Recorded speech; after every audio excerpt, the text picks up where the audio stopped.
Now it's time to do PAG 10.1, the iodine clock. Now this is a reaction that changes colour after a period of time, and we're going to record that time and we're going to work out the rate of reaction from that measurement. So what happens in an iodine clock? Well, first of all, we have these two chemicals here, dipotassium peroxide disulfate. The ion here, this anion, the peroxide disulfate, is S2O8 And when we mix this with this potassium iodide, the anion over here, the I-, the iodide, well, these two will have a reaction and it forms sulfate and iodine. And it continues to produce iodine, and that would be detectable by this starch. Now we know that iodine is the test for starch. It goes black in the presence of starch. So with these two by themselves, what we would find is this would go black straight away. But then we introduce this, the sodium thiosulfate, acts to undo what these are doing.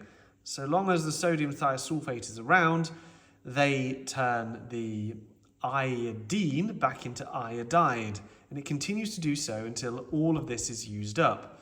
And only then, when it has all been used up, it's unable to do that. Iodine builds up in solution and the starch turns it black. Let's take a look at this chemical reaction. So we have peroxide disulfate,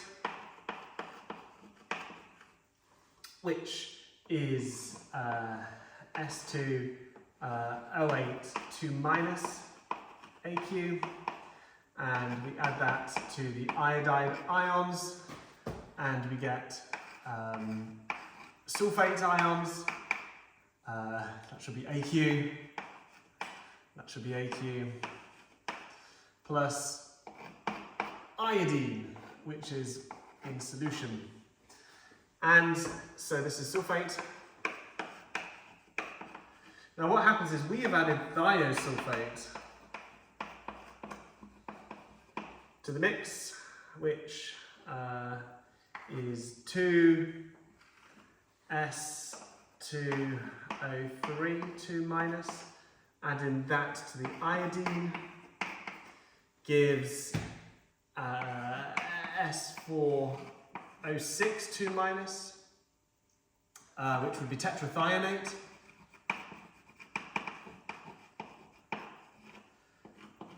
plus 2I-, all in solution.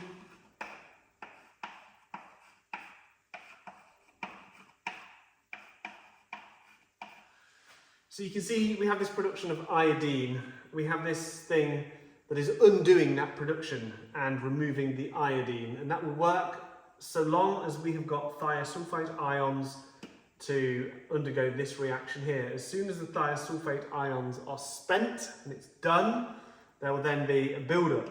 This reaction can no longer happen, destroying the iodine, and the iodine will start to build up, and the starch will make that blue-black complex that is the test for starch. Iodine and starch goes blue-black.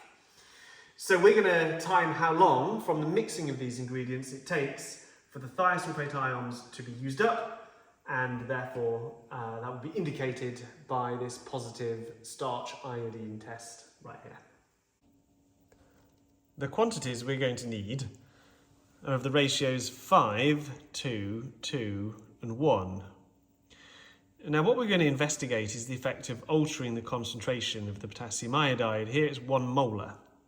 So the very first time we run this experiment through, we will use 1 molar. But then what we will do is we're going to dilute it with water, changing the concentration of potassium iodide whilst also maintaining the volumes in that ratio 5, 2, 2 and 1.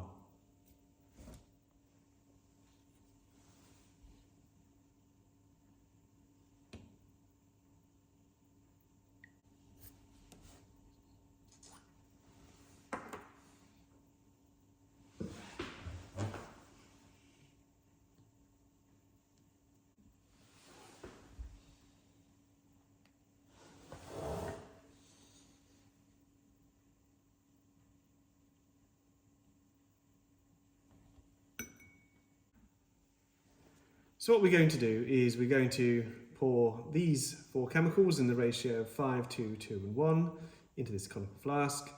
Swirl it once to make sure that it's mixed. The timer will start when they're in, and then we run the timer for as long as it takes until the dark blue-black structure of the iodine starch complex appears, and then we stop the stopwatch.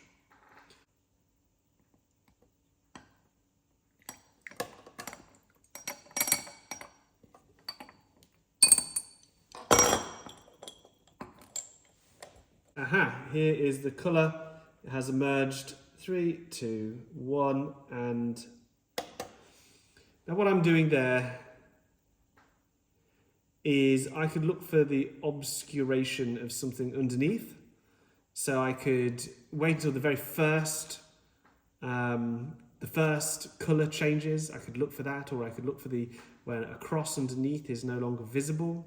Because it's going black on a white background, it's possibly best to record it from when it first becomes visible. Anyway, the first trial is always just a trial. We just run it to see roughly how long it takes for it to change colour. And then we run it again, paying very close attention when we're at approximately 30 seconds. So let's run it again. This time we're going to take our data.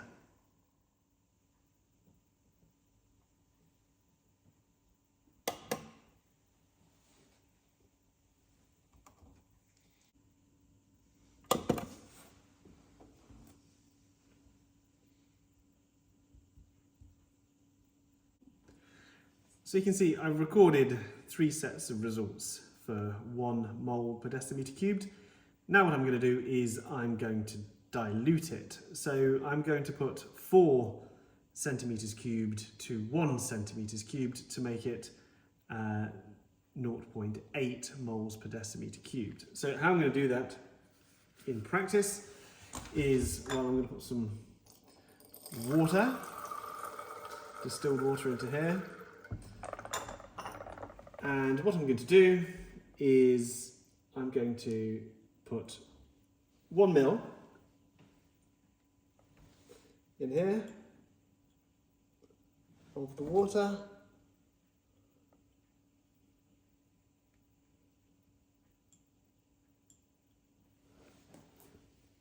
And then I'm going to put 4 ml, and this will make 0.8 molar potassium iodide whilst maintaining the volume. Now it's time to work through the data. So first of all, what I've got here is the concentration of the potassium iodide. Now that's how I recorded it.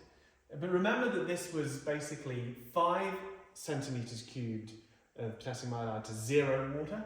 This was 4 centimeters cubed to 1 centimeter cubed of water, and so on, so on.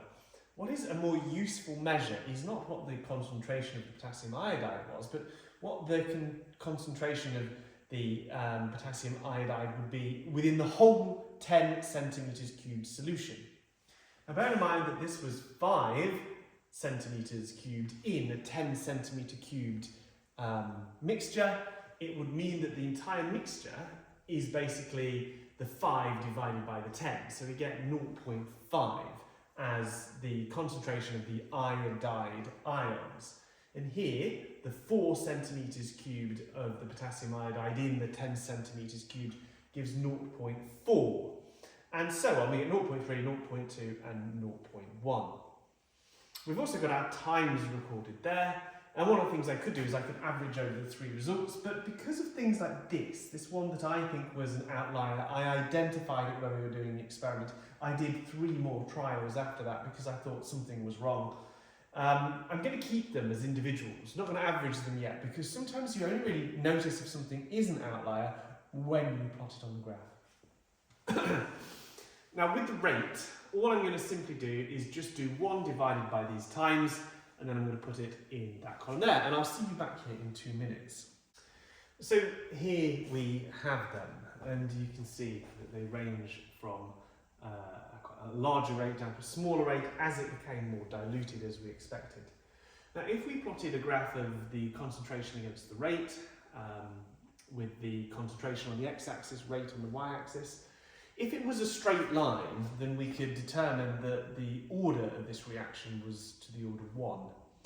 But how accurate is that? What I suggest actually going one step further that you can do is the following. You know that the rate is equal to the concentration in the iodine divided by the time taken, and that's going to be equal to the rate constant multiplied by the concentration of this ion to the power of n multiplied by the concentration of the iodide ion to the power of n.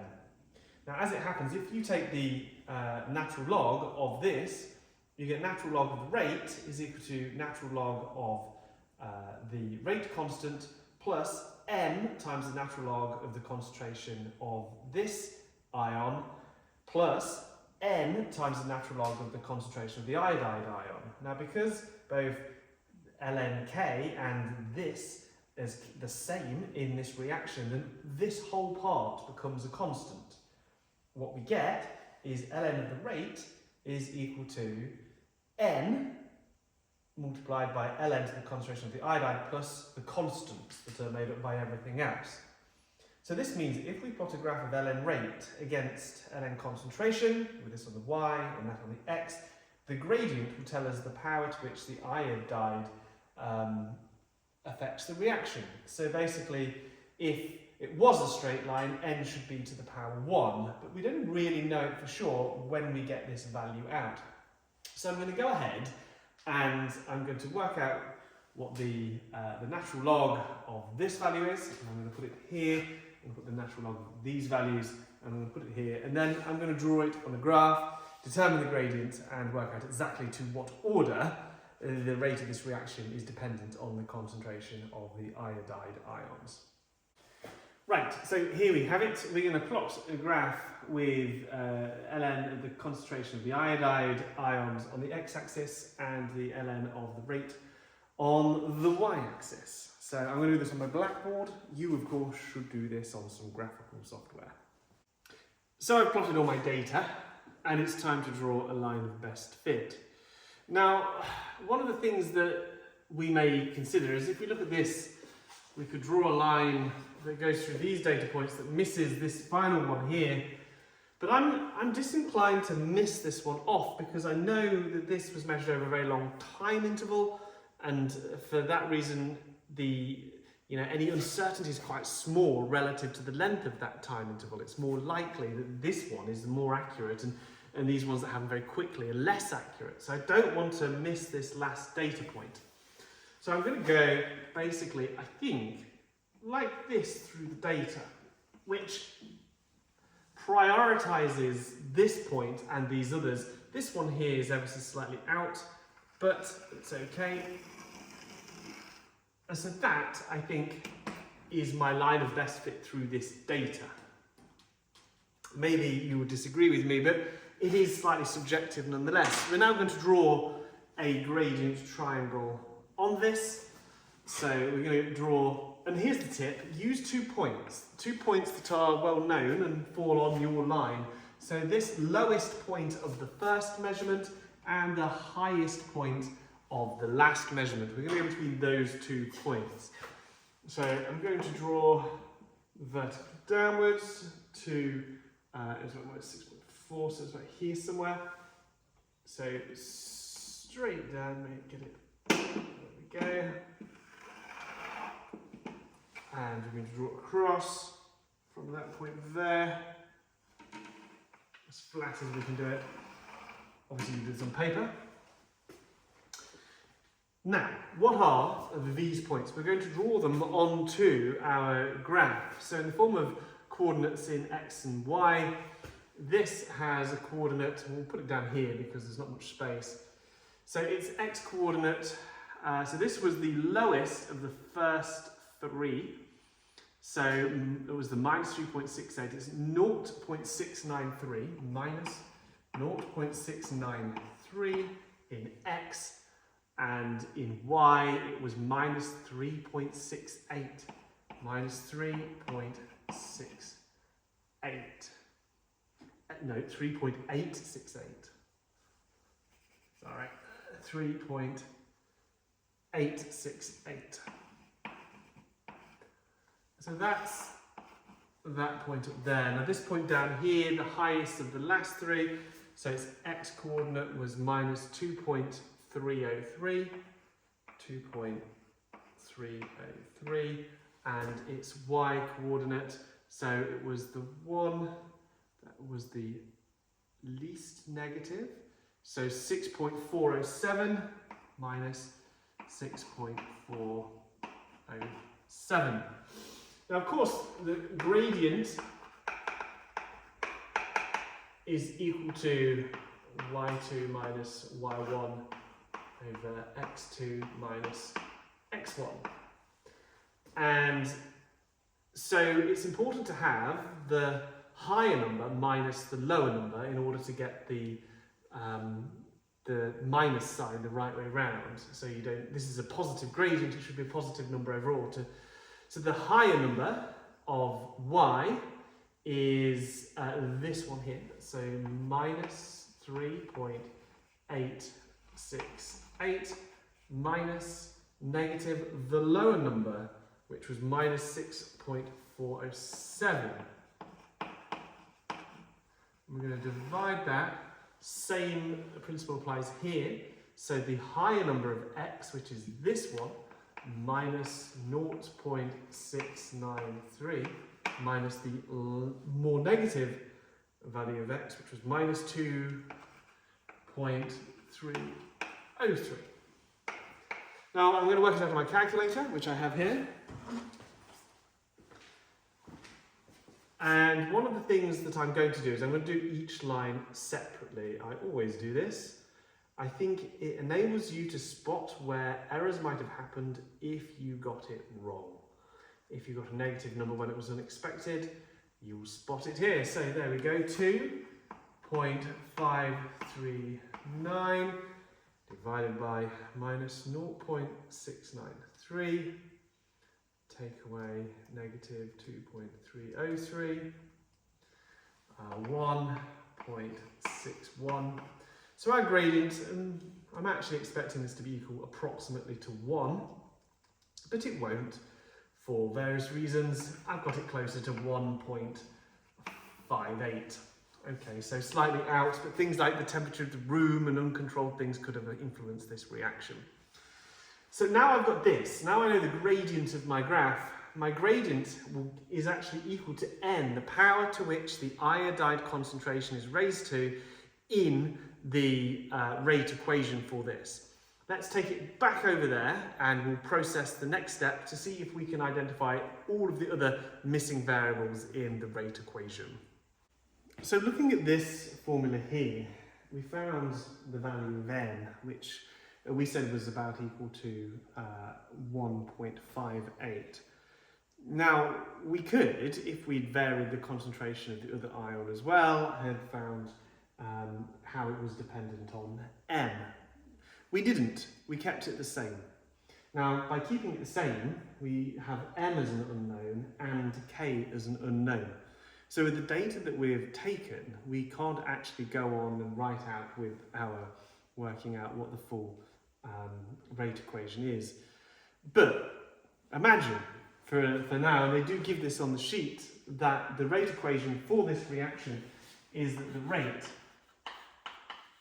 is equal to K of the concentration of the S2O8 2 minus and the I minus. So on that presumption that this is first order to the power of both of these, then so both of these are raised to the power of 1, then what we could do is we would rate our concentration and our concentration. We could proceed to the final step to work out the value of K. So that's what we're going to do. Now what we could do is we could take one of these where it was really straightforward and input it straight in, so long as that particular data point that we are using is one that falls on the line, then we can just insert those values straight away. Otherwise we would have to take it from the gradient of the graph. The easier thing is to just look at a data point that falls on the line that we think is true and then we can then proceed to work out the final step. So we know the concentration before it was diluted of both the potassium iodide and the other chemical, and so we want to know what the concentration after dilution was. Remembering that the whole solution was only 10 centimetres cubed, in this first example, which is the third line in this table, then what you can see is the actual potassium iodide represented half of the liquid in that 10 centimetres cubed. And so if half of the liquid was at 1 mole per decimetre cubed, then what was the concentration of the whole 10 centimetres cubed?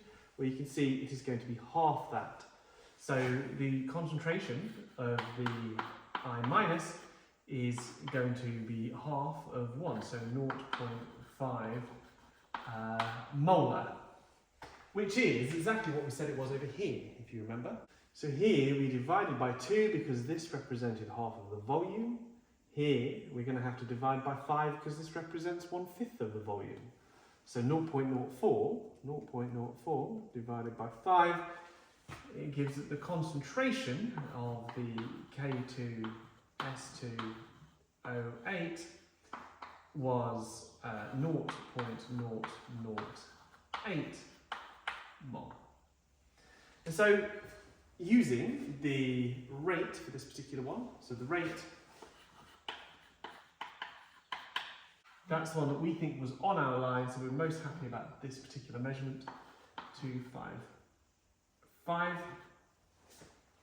And so therefore we can do the rate divided by the product of those concentrations, and then we can work it through. So K is equal to the rate divided by S2O8 2 minus I minus, so that rate is 0.0255 divided by 0.008 times 0.5, and the moment of truth, 0.0255 divided by 0.008 times 0.5, and I get an answer of 6.375. Now with this experiment, this last step based itself on the given known formula here for the rate equation, saying that, okay, ignore all of the rest of the data that you've taken. Imagine that we now know that these are both to the power of 1. Now I find that dissatisfying because we went through all of these steps and we found with our data it was to the power of 1.58. And I think a better designed experiment would be to ask you to also vary the concentration of this to also find to what power this varied. And then with those two actual pieces of data, you could go back through and find out K for your experiment. Here, this is hybridizing some given information, which is not true to your experiment, with some information which is true to your experiment. And we get an answer of 6.375. One final thing, what are the units? It's going to be moles to the -1, decimeters cubed, seconds to the -1. That's because if that's first order, that's first order. The whole thing is second order, and so that would be the right unit. How does this compare to the right value? The right value is about 2.17, so about 3 times too big. Why? All sorts of reasons. Experimental inaccuracies, but also that assumes a temperature of about 25 degrees, and I think the temperature in this room is about 16 at best of times. So we got a slightly different answer, but it wasn't a million miles away, so we'll take it. And that concludes the very long and involved PAG 10.1.